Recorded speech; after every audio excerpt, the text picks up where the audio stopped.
Hello, welcome to Oxford Heirlooms. Now in this video, I'm preparing my pattern pieces.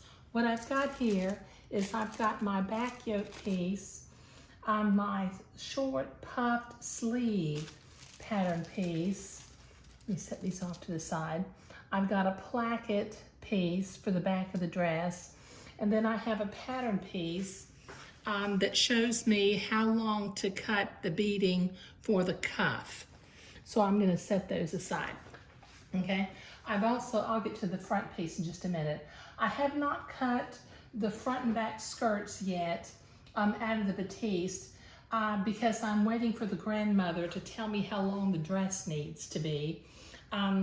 You know, children, even though they might wear a size 5, they come in all kinds of heights. So I don't want the dress to be too short or be too long. So I'm waiting for her to tell me the child's measurement from the back of her neck to the middle of her calf.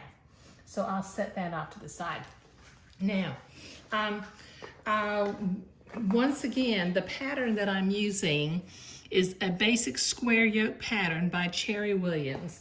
And I realized that in the first video, I think I said that I got my embroidery design out of the book French Hand Sewing for Infants, but it didn't come from the one for infants. I have 2 of these books.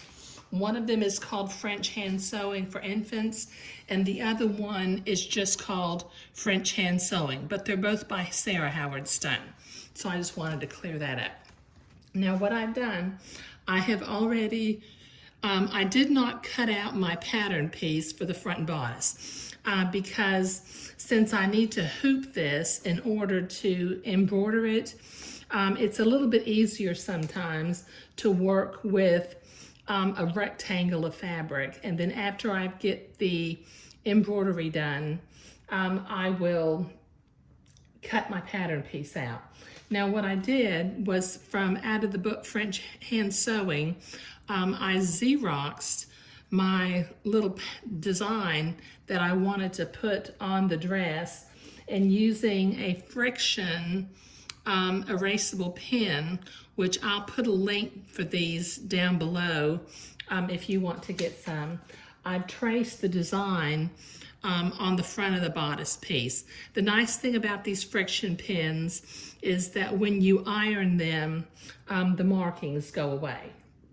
Okay, now I'm going to be using 2 strands of DMC Blanc floss to do the bulk of the embroidery, but there are 6 bullion roses, and I will use 1 strand of DMC Blanc for the bullion roses. Now I'm going to put one more link down below. The kind of needle I'm going to be using is a milliner's needle in a size 7.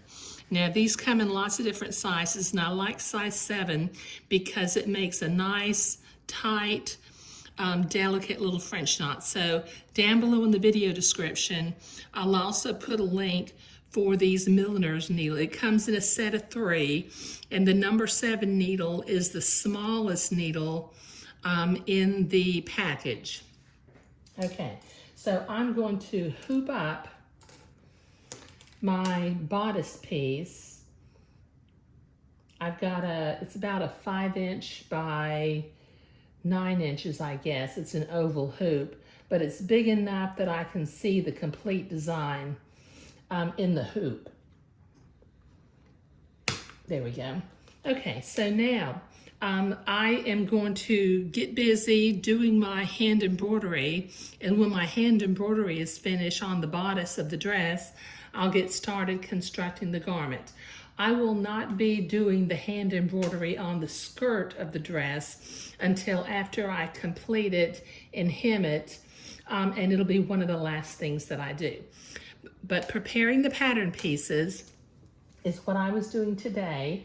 Like I said, I have not cut out my front and back skirt pieces yet because I'm waiting to find out how long the dress needs to be. I've cut out my back bodice, my sleeve, my placket, and I've got my cuff guideline sitting out. And then I traced the front bodice piece on a rectangle of fabric, and then I traced my embroidery design. But I've got some hand embroidery that I have to do, so let me get at it. Thank you.